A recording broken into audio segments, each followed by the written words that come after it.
Hello everyone, today is day 22 of discussing important perio tables from Dental Pulse. Today we will discuss finger rest in periodontal instrumentation, also known as fulcrums. As described in Carranza and Wilkins, a proper finger rest is essential because it provides stability, control, precision, and most importantly, prevents trauma to the soft tissues during scaling and root planing. Finger rests are broadly classified into intraoral fulcrums and extraoral fulcrums. Let us go through each type one by one. First and foremost is the conventional finger rest, which is the most ideal and most commonly used fulcrum. Here the finger rest is established on the tooth surface immediately adjacent to the working area, preferably on the same tooth or adjacent tooth. This type provides maximum control and stability, and therefore whenever possible, this should be the finger rest of choice. Next is the cross arch finger rest. In this type, the finger rest is placed on the opposite side of the same dental arch, usually when an adjacent tooth is not available for support. Although it offers slightly less control than the conventional fulcrum, it is still considered an acceptable intraoral finger rest. The third type is the opposite arch finger rest. Here the fulcrum is established on the opposite arch.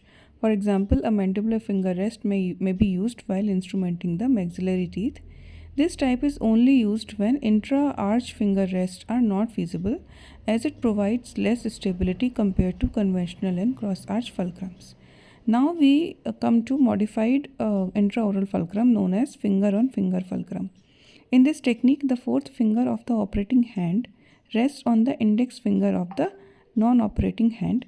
This fulcrum is especially useful while instrumenting the lingual surfaces of the maxillary posterior teeth, where direct tooth support is difficult to obtain. So it is very useful in restricted access areas. Now let us move on to the extraoral fulcrums. These fulcrums are used when intraoral fulcrums, the intraoral finger rest cannot be established, particularly while working on maxillary posterior teeth. So in the palm up extraoral fulcrum, the back of the finger rests against the right lateral aspect of patient's mandible or face. This technique is commonly used while instrumenting the maxillary right posterior teeth.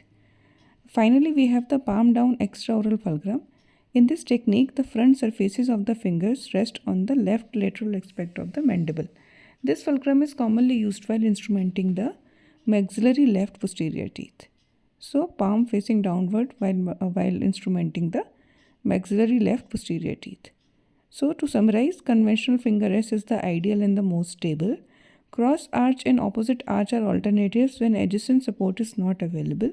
Finger-on-finger fulcrum helps in maxillary lingual posterior areas.